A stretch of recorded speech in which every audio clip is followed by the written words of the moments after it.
Naamã. O Rio Jordão era um rio que ele tinha suas ribanceiras. Ele tem as suas ribanceiras. E eles significam aqui corrente. Ele é descendente porque ele tem as ribanceiras.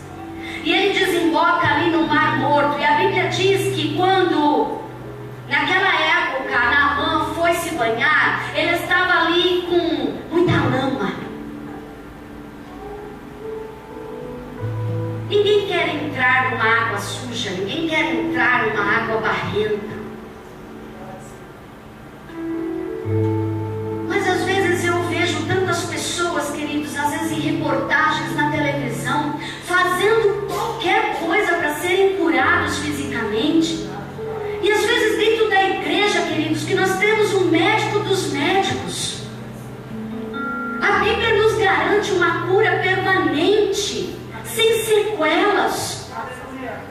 E quanto nós protelamos essa cura, quanto nós protelamos os passos para chegar a essa cura, olhando as circunstâncias, olhando os problemas, dizendo para Deus: não, Senhor, como que eu vou abrir mão disso?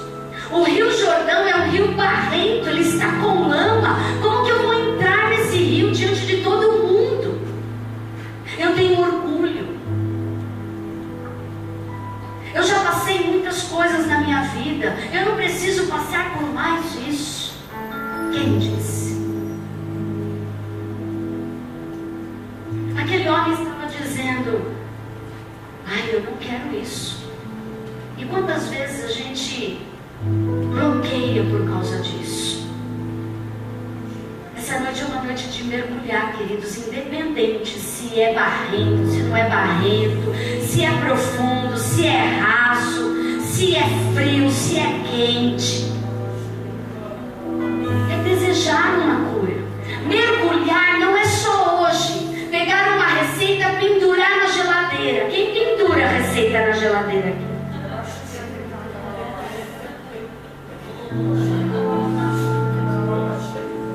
Não é simplesmente chegar e falar: não, eu vou. Que vai, o que tem que fazer? Verdade. Amém? Amém. E o profeta disse ainda para ele: você vai mergulhar nessas águas. É tempo de decisão. Você vai ter que mergulhar. E vai ter que ser 7 vezes. Por que 7 vezes? Que é perseverança. Amém?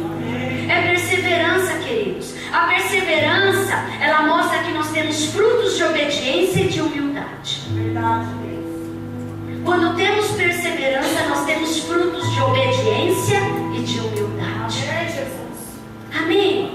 É de passo em passo, de fé em fé, para chegar em glória em glória. Aleluia, Jesus, glória a Deus. E quando o Senhor disse através do profeta, além de ser no Rio Jordão, tomar a decisão de fazer esses mergulhos, fazer esses 7 mergulhos, são vários, tem que ser sacrifício vivo. É verdade. Sem sacrifício, queridos, ninguém alcança a vitória. É verdade, Pai.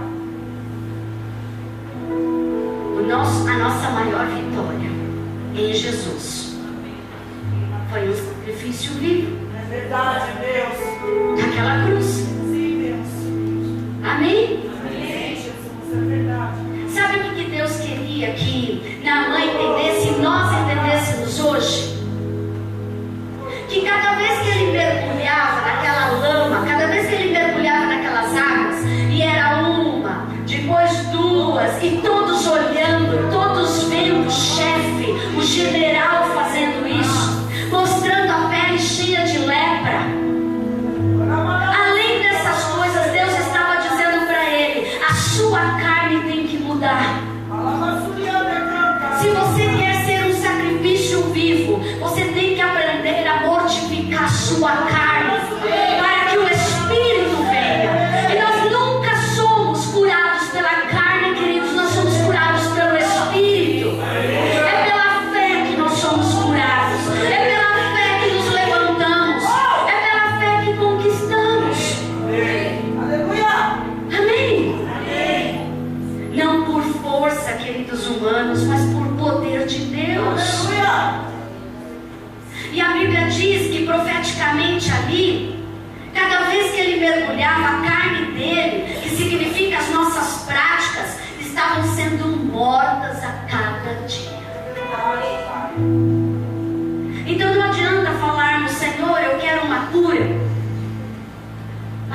pagarmos o preço dela. É verdade, Deus.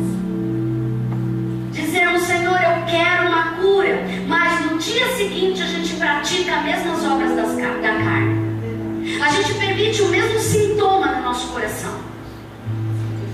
A gente deseja as mesmas coisas erradas. A gente fala as coisas erradas. A gente pensa as coisas erradas. Deus diz, você mergulhar, mergulhe de vez. Aleluia. Amém? Amém. E se você decidir mergulhar nas águas que eu mandar, nas águas do Espírito, mergulha 7 vezes. O 7 significa o número da perfeição de Deus. Amém? Para determinar o impossível de Deus. Deus vai olhar para mim, para você e vai ver o tamanho da sua perseverança. Amém. Amém? E em João capítulo 5, a partir do versículo 1, fala a história de um homem. Eu quero falar a história de 2 homens, para que nós entendamos esse processo de cura. Diz aqui em João capítulo 5, a partir do versículo 1, que havia um paralítico. Você está aí? Amém. Havia um paralítico que estava há muito tempo doente. Eu não sei como tem crente que consegue ficar doente dentro da igreja. Eu não estou falando de doença, de enfermidade, de sintoma, porque para mim enfermidade é sintoma. Talvez você fale, a pastora fala porque ela não está doente. Você conhece a minha vida? Você já sabe o que eu passei? Você já sabe os milagres que Deus fez no meu corpo? Eu sou um sinal vivo do milagre de Deus e da restauração de Deus. E tem que perseverar um dia após o outro e ainda pregar de milagre, e muitas vezes pregar com dor, e as pessoas sendo curadas e eu ainda tendo sintomas. Eu sempre disse para Deus, eu não tenho uma enfermidade, porque demônio não fica em mim. Espírito de enfermidade não fica em mim, porque se eu sou a luz de Cristo, enfermidade, espírito de enfermidade não fica em mim. E se eu tenho sintoma, dia após dia, eles vão ter que sumir. Amém? Amém. Este homem, ele estava muito tempo doente. A Bíblia diz que depois disso havia uma festa entre os judeus e Jesus subiu a Jerusalém. Ora, em Jerusalém, a próxima porta das ovelhas, um tanque chamado em hebreu Betesda, o qual tem 5 alpendres. Eu marquei aqui, Betesda significa lugar da misericórdia divina, ou casa da misericórdia divina. Aleluia. É interessante que essa história diz que ali tinha uma grande multidão. Todos os doentes, todos os enfermos, todos os abandonados também, aqueles que eram os parentes enfermos, os parentes falavam, não, vai lá no tanque de Betesda, porque o anjo agita as águas, então espera, porque quando ele agitar você vai ser curado. E largavam os pobres coitados, tudo lá, sem auxílio, sem ajuda. A Bíblia diz que aquele tanque, aquele lugar, ele se tornou como uma romaria. Como uma romaria. Porque as pessoas ficavam ao redor daquelas águas somente esperando, não a cura de Deus, mas ficavam esperando um sinal. Crente não espera sinal, queridos. Crente crê em Deus. Tem crente que fica esperando sinal, fica esperando luz do céu, fica esperando sentir o vento do Espírito, fica esperando um monte de coisa e nunca é sarado, nunca é curado, nunca muda a sua vida. Verdade, Pai. Essa passagem ela mostra muito claro que todos eles, e tinha uma multidão. Este homem, a Bíblia diz, porquanto um anjo descia e agitava as águas, e versículo 5, e estava ali um homem que havia 38 anos que se achava enfermo.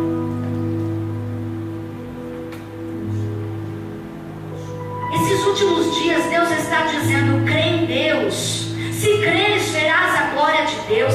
Crê em mim e todas as coisas serão impossíveis aos homens, mas possíveis a mim. Amém. As pessoas estão atrás de sinais, as pessoas estão atrás de copo de água, as pessoas estão atrás de sabonete, de luva, de meia, de casaco, de sopro, de cuspe, eu lá sei o que mais. Muitas pessoas são curadas, como algumas pessoas eram curadas aqui, quando o anjo vinha e agitava as águas. Mas Jesus entrou naquele tanque para quebrar toda a religiosidade, queridos. Jesus entrou naquele lugar para dizer: sou eu a vida, sou eu a vida, sou eu a solução, sou eu o resgate, sou eu o único caminho. Como pessoas podem perder a vida inteira, anos da sua vida, ao redor de um tanque com água, esperando para um dia ser curado, sendo que se Jesus está conosco todo o tempo, queridos, num piscar de olhos. Se Deus assim o quiser e o fizer, e se as suas motivações no seu coração estiverem alinhadas, e se o seu coração, a sua essência estiver curada, queridos, tudo pode acontecer. Jesus apareceu naquele lugar e diz aqui no versículo 6: e Jesus, vendo este deitado e sabendo que estava necessitado havia muito tempo. É claro, Jesus sabe todas as coisas. Disse-lhes: quer explicação? Como eu disse ontem, Jesus nos surpreende. Quando a gente pensa que ele vai falar de um jeito, ele faz de outro. Como que você chega no tanque de Betesda, onde todos sabiam que aqui era um lugar que aconteceu milagres, que vinha um anjo agitar as águas, e tanta gente, uma multidão de enfermos estava lá? Como que você chega diante de uma pessoa, um paralítico, e chega e diz assim: você quer sarar?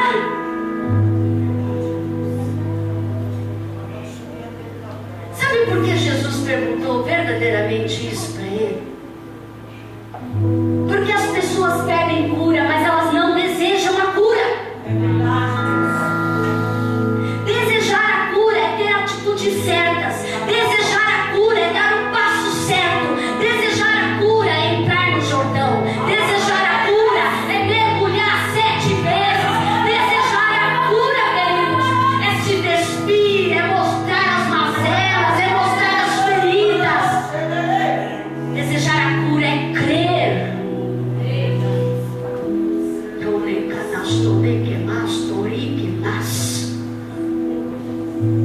Como falamos tantas coisas diferente daquilo que estamos agindo? A nossa boca fala coisas e o nosso coração sente outro. A nossa boca fala uma coisa, mas as nossas atitudes estão demonstrando outra coisa.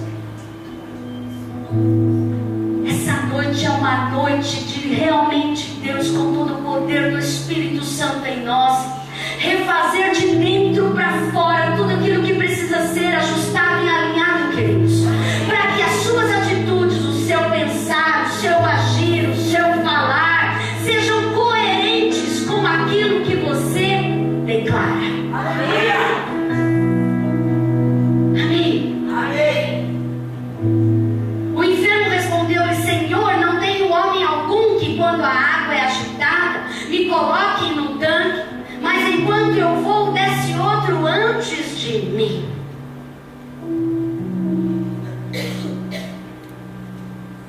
Queridos, quando estamos fora da ação de Deus, do chamado de Deus,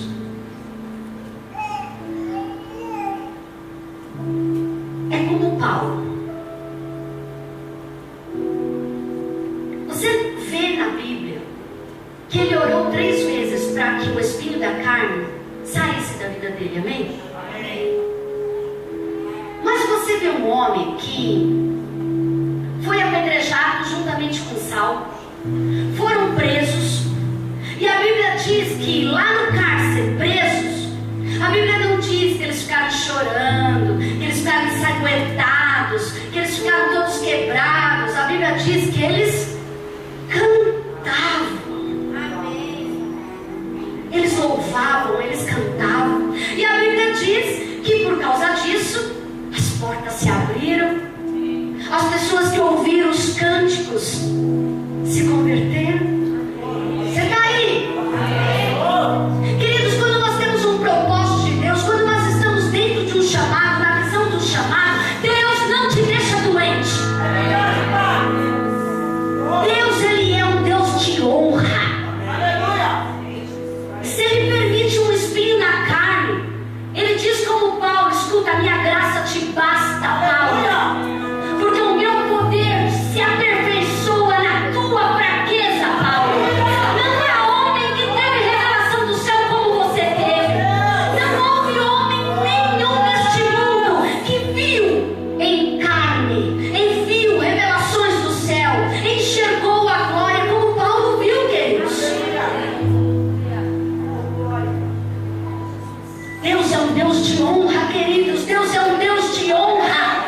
Deus não é um Deus de fracasso. Deus não é um Deus de derrota. Deus não é um Deus que se esquece daqueles que o amam, daqueles que o servem, daqueles que são instrumentos verdadeiramente no seu chamado, na sua missão, no reino de Deus.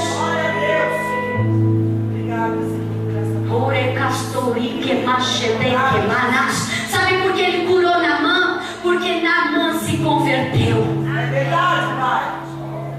Naamã se converteu. Naamã disse para o profeta: me dê um pouco desta terra que eu vou levar para onde eu estou. Me perdoa porque eu tenho adorado ídolos, eu tenho servido ídolos, e a partir de agora eu nunca mais servirei a ídolos nenhum. O Deus de Israel será o meu Deus. Oh, glória! Você está aí? Corações curados são corações convertidos.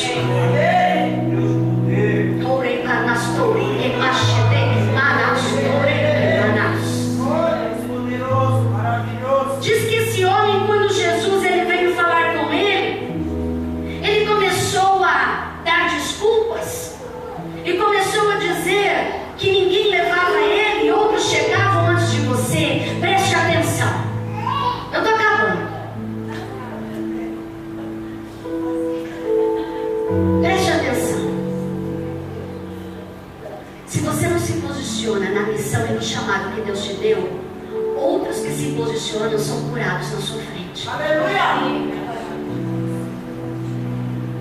Porque grande é a seara e poucos ceifeiros. O que Jesus ganha se Ele te curar? O que Jesus ganha se Ele te restaurar por completo? O que Jesus ganha se te tornar invencível nessa noite?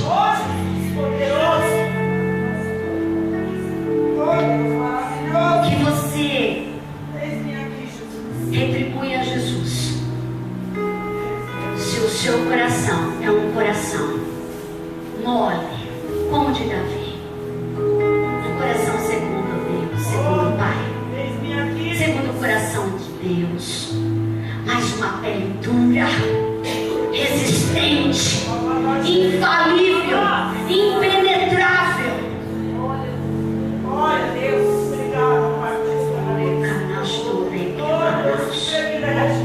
Diz aqui em Êxodo capítulo 15, versículo 26: e disse: se ouvirdes atento a voz do Senhor teu Deus, e fizeres o que é reto diante de seus olhos, inclinares os teus ouvidos aos seus mandamentos, guardarem todos os seus estatutos, nenhuma, fala assim comigo, nenhuma das enfermidades porém sobre ti, que pus sobre o Egito, porque eu sou o Senhor que te sara.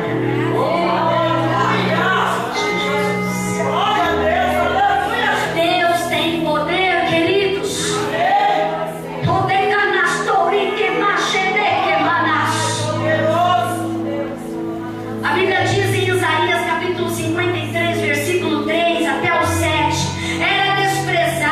e o mais rejeitado entre os homens, homens de dores, experimentado nos trabalhos, e como um de quem os homens escondiam o rosto. Era desprezado e não fizemos dele caso algum. Verdadeiramente Ele tomou sobre si as nossas enfermidades, as nossas dores levou sobre si, e nós o reputamos por aflito, ferido de Deus e oprimido. Mas Ele foi ferido por causa das nossas transgressões, moído por causa das nossas iniquidades. O castigo que nos traz a paz estava sobre Ele, e pelas suas pisaduras fomos sarados.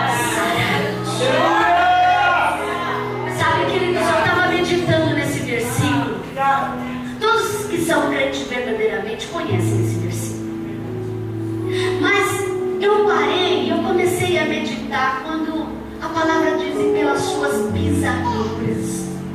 Jesus, cada vez que colocava a planta dos seus pés em todos os lugares que Ele ia, no meio da multidão, dentro da sinagoga, onde quer que Ele ia, dentro das casas, Ele ia com seus pés profetizando, com as suas pisaduras Ele ia profetizando: eles serão do Pai, eles serão filhos, eles serão curados, eles serão sarados, eles serão redimidos, eles serão resgatados. Você está aí?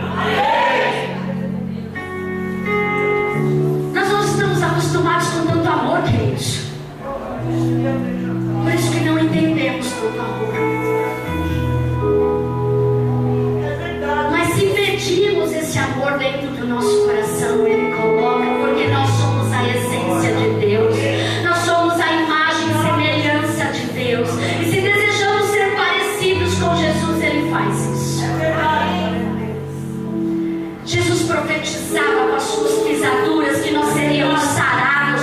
Todos nós andávamos desgarrados como ovelhas, cada um se desviava pelo seu caminho, mas o Senhor fez cair sobre Ele a iniquidade de nós todos. Ele foi oprimido, afligido, mas não abriu a sua boca. Como um cordeiro foi levado ao matadouro, e assim como a ovelha muda perante os seus tosqueadores, assim Ele não abriu a sua boca.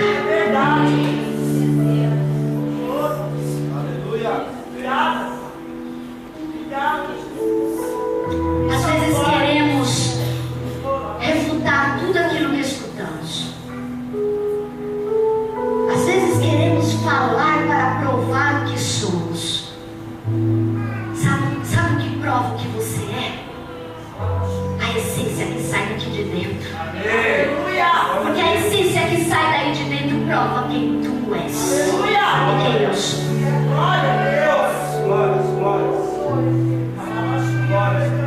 Existem muitas enfermidades, existem enfermidades genéticas, existem enfermidades por causa de má alimentação, existe enfermidade porque veio de pecado oculto, existem muitos tipos de enfermidades, mas em Deus eles são sintomas, queridos. Se nós hoje tomarmos posse dessa cura.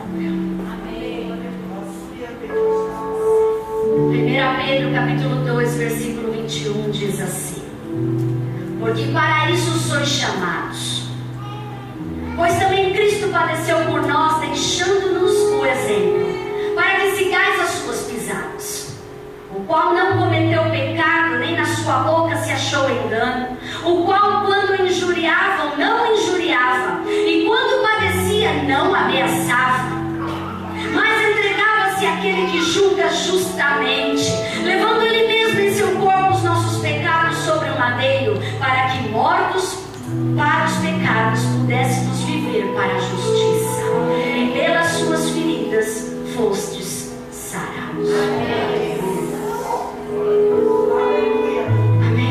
Amém.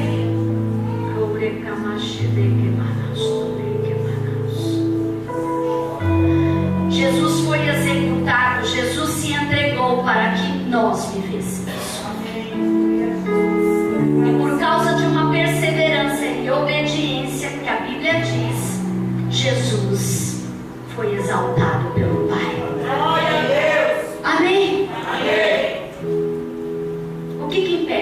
milagres então? Primeiro, ignorância espiritual. Quem não tem conhecimento padece. Quem não sabe guerrear nas coisas de Deus padece. Porque a Bíblia diz, e Paulo fala, não desconsidereis os ardis de Satanás. Quem não tem conhecimento de Deus, quem é ignorante no assunto, padece. Oséias capítulo 4, versículo 6, parte A diz: o meu povo foi destruído porque lhe faltou conhecimento. Temos que voltar, queridos, a nos posicionar, voltar a aprender, voltar a mergulhar nas coisas de Deus, voltar a mergulhar na palavra de Deus, voltar a ouvir o Espírito Santo, amém? Segunda coisa que às vezes impede um milagre na vida das pessoas: pecado não confessado.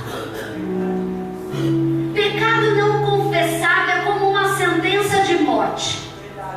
Ele só protela o dia do enterro. É necessário que nós venhamos diante do Pai confessar os nossos pecados. Davi diz que enquanto se calou, ele se calou, os lábios dele se fecharam, ele se calou, os ossos dele se enfraqueciam.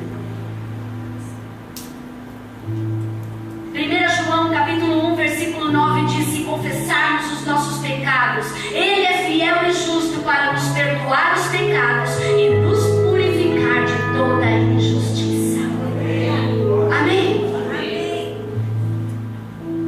O que aconteceu com Sansão? Pecado não confessado. Tinha um selo, tinha uma missão, tinha uma força sobrenatural no seu corpo, mas cada dia ele pecava mais e não confessava o seu pecado diante de Deus, não se arrependia, não voltava novamente à sua missão, e a Bíblia diz que isso foi a causa da sua morte. Terceira coisa, falta de perdão.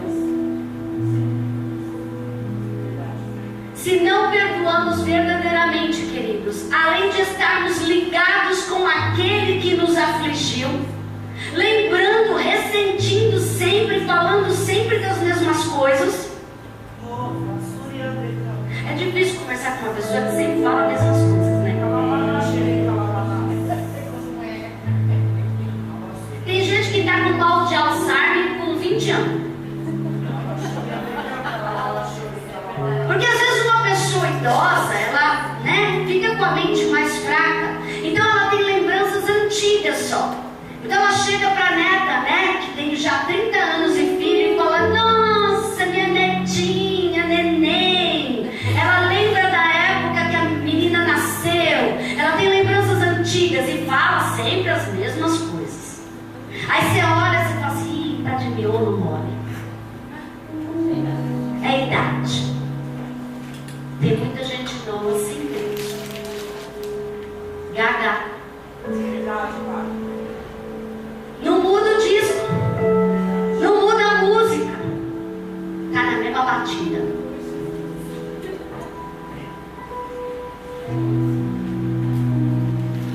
O Senhor diz que a falta de perdão nos impede realmente de receber a verdadeira cura, queridos. A Bíblia diz que se nós pedimos perdão, e se nós confessamos, e se nós liberamos o perdão, Deus nos perdoa e também nos apresenta diante do Pai, amém? Marcos capítulo 11, versículo 25 e 26 fala disso. Ah, pastora, mas eu não sinto perdão. Perdão não é um sentimento, queridos, perdão é atitude. Porque nós não somos bons, não. Tem ninguém bonzinho aqui, desde mim. Se Deus não estiver em nós, Jesus poderoso, cuidado com aquele que está dormindo com a gente. É verdade, é verdade. A gente não é bonzinho. É verdade. O coração é mau, queridos. É verdade. Mas Deus nos resgatou para isso. Jesus nos resgatou para isso. Para que tivéssemos vida, uma nova essência, um novo pensar, um novo desejo.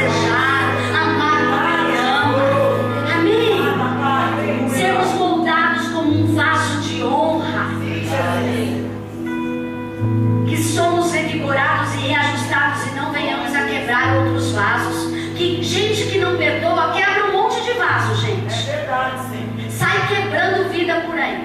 É verdade. Só de abrir a boca já quebra meia dúzia que aparece na frente.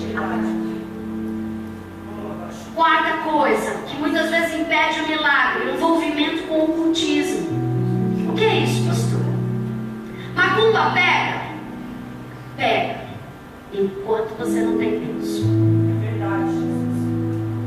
Por falta de conhecimento, o povo padeceu. Quando a pessoa não tem conhecimento das coisas de Deus, ela não sabe lutar contra o inferno. E as forças malignas também têm força. Por isso que Deus diz: escolhe o lado que você está. Ou você serve a Deus, ou você serve a Mamon. Ou você está na luz, ou você está nas trevas. Quantas vezes ministramos pessoas e vemos sinais latentes de macumbaria, de feitiçaria, ou a própria pessoa fez alguma coisa. De vez em quando aí, antigamente as simpatias era algo diferente, né? Tipo, vai lá, arranca, coloca num formigueiro. Aí a gente já identificava que aquilo era simpatia. Hoje as simpatias estão modernas.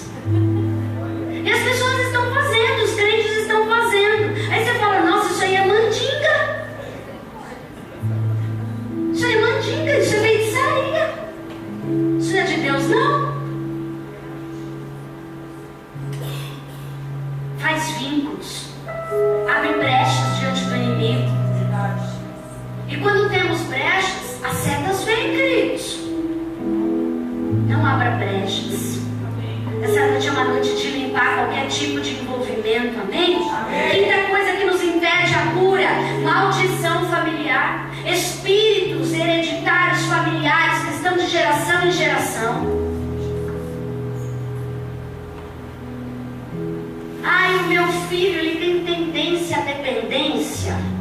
Porque quando eu engravidei, meu marido era dependente químico. Então isso ficou no sangue dele, ficou no sangue se você declarar.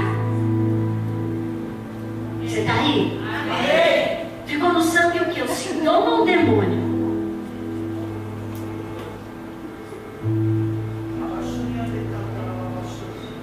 O crente tem que acordar, queridos. E os demônios têm que sair da nossa casa. A única coisa que tem que nos acompanhar são os anjos do Senhor. Se eu ver alguma coisa estranha, eu vou repreender. Anjo de luz, anjo de não sei o que, anjinho da guarda, pode ir embora. Anjo de 2, 3, pode ir embora. Que eu tenho miríades e miríades e miríades de anjos ao meu favor. Não tenho um só, não. Um pequenininho atrás de mim, eu vou falar assim: pode arrebentar, que eu não aceito anjo pequeno do meu lado. Já basta eu, né? Nada pode acompanhar, não, queridos. Que é isso? Vai destruindo a família de geração em geração. Vai matando todo mundo na família. Vai separando todo mundo na família. Vai trazendo vício em todo mundo da família. A filha que nunca bebeu, de repente está tomando 3,51 e não sabe como. Quem é que está bebendo? O bicho, né, queridos?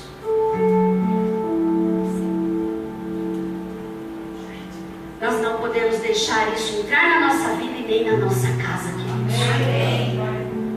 E a sexta coisa: incredulidade. Em Mateus capítulo 13, versículo 58, diz que a incredulidade, Jesus ele entrou no lugar e ele foi impedido de agir mais por causa da incredulidade.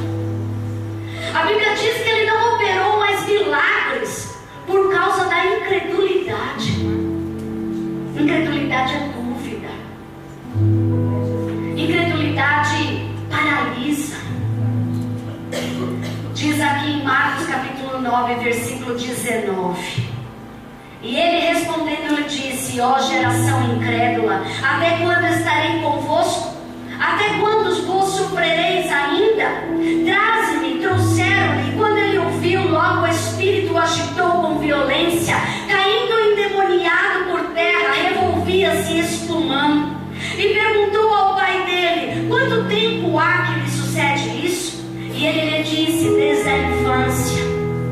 E muitas vezes o tem lançado no fogo, na água, para o destruir. Mas se tu podes fazer qualquer coisa, tem compaixão de nós e ajuda-nos. E Jesus disse-lhe: se tu podes crer, tudo é possível ao que crê. Amém? Isso aí vem desde a infância. O crente não pode aceitar isso não, queridos.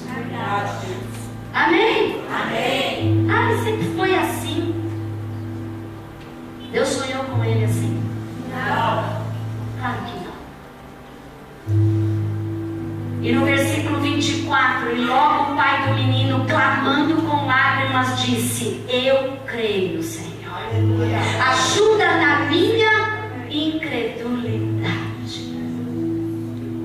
Amém, queridos? Amém. Jesus Cristo é o mesmo ontem, hoje e eternamente. Hebreus capítulo 13, versículo 8, ele pode qualquer coisa. Sem fé é impossível agradar a Deus. Amém, queridos? Em Apocalipse 21, versículo 6 até o 8, e disse-me mais: está cumprido. Eu sou o Alfa, o Ômega, o princípio e o fim. A quem quer que tiver sede, de graça lhe darei da fonte da água da vida. Quem vencer herdará todas as coisas, e eu serei o seu Deus e ele será o meu filho. Mas quanto aos tímidos e aos incrédulos e aos abomináveis e aos homicidas e aos fornicadores e aos feiticeiros e aos idólatras e a todos os mentirosos, a sua parte será no lago que arde com fogo e enxofre, o que é a segunda morte. Já está sentenciado, queridos, a nossa vitória. Amém. Amém? E para vivermos o milagre, o que é preciso para a gente terminar? Crer em todo o nosso coração que Deus pode todas as coisas. Segundo, confessar com a nossa boca. Declarar, confessar, falar, declarar, profetizar. Terceiro, atuar, ter ação. Amém? 4, louvar a Deus todo o tempo. Amém? Orar sem cessar, dar glória a Deus por tudo, a Bíblia diz. Em todo o tempo. Porque a nossa cura vem quando a gente menos espera. É como aquele cego de Jericó, em Marcos capítulo 10, do versículo 46 até o 52. Bartimeu ele fez e ele deu um brado de vitória. A Bíblia diz que ele estava em Jericó. Ele era mendigo. Ele estava em Jericó e a Bíblia diz que ele ouviu falar que Jesus ia passar por ali. Você está aí? Amém. A Bíblia diz que ele era cego, ele era um mendigo. E ele estava numa cidade que foi alvo profético. A Bíblia diz que em Jericó as muralhas caíram. A Bíblia diz que as muralhas de Jericó eram intransponíveis. Porém, Deus disse que eles teriam que dar 7 voltas. O povo de Israel, os soldados, ali todo o exército de Israel tinha que dar 7 voltas em Jericó, ao redor daquela muralha. E a Bíblia diz que no 7º dia, na 7ª volta, eles tinham que dar mais 7 vezes volta. A Bíblia conta que ao comando de Josué, as muralhas ruíram. Mas eu quero te perguntar, presta atenção, como que as muralhas ruíram?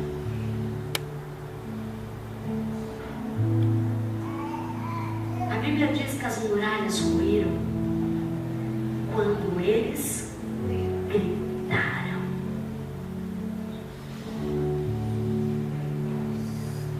As 7 voltas simplesmente foram pisaduras. foi algo profético, que cada pisada, eles estavam ali atuando, chamando a promessa, dizendo que criam. Eles estavam ali firmando seus passos nas promessas e naquilo que Deus tinha dito a eles. Eles estavam dando 7 voltas, e na 7ª volta, mais 7 voltas no 7º dia, para dizer que eles estavam dispostos a perseverar até o fim. Amém? Amém? E a Bíblia diz que as muralhas ruíram por causa do brado de vitória. O que é um brado de vitória? É um grito de conquista. É uma voz profética que sai de dentro de você. É uma declaração profética que sai dentro de você. Aquele cego que estava em Jericó, ele estava vivendo uma situação ali lamentável, porém numa cidade que foi algo profético. Sabe o que curou Bartimeu? Ele ouviu falar de Jesus.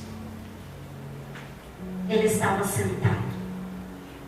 Quando ele ouviu que Jesus estava passando e a movimentação, a Bíblia diz que ele abriu a sua boca. Você está aí? Amém. Ele abriu a sua boca. Ele tomou uma decisão, queridos, e declarou: Jesus, filho de Davi, tem misericórdia de mim. Queridos, ele não ficou ali: Jesus, filho de Davi,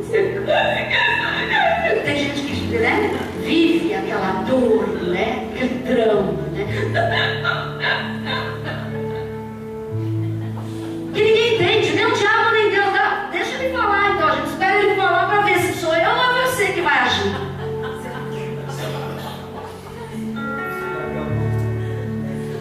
Deus faz, profetiza, sentencia, determina, e a pessoa está.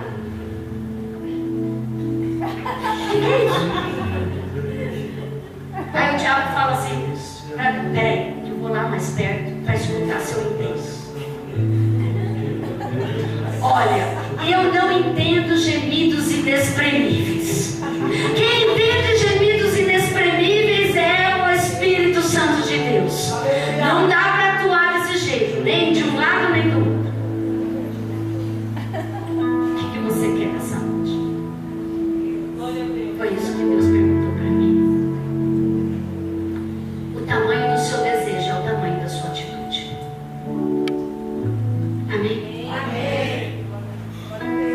Aquele mendigo disse: Jesus, filho de Davi, tem misericórdia de mim. E ele gritava mais alto. E a Bíblia diz que ele gritava mais alto. E os outros: cala a boca, para de gritar. Você está tumultuando. Você está gritando muito alto.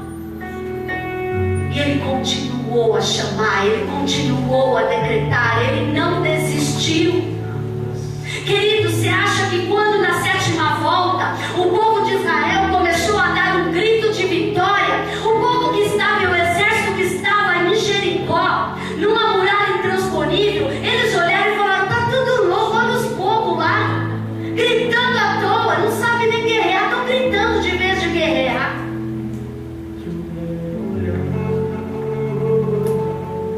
Oh, Jesus poderoso, fica de pé.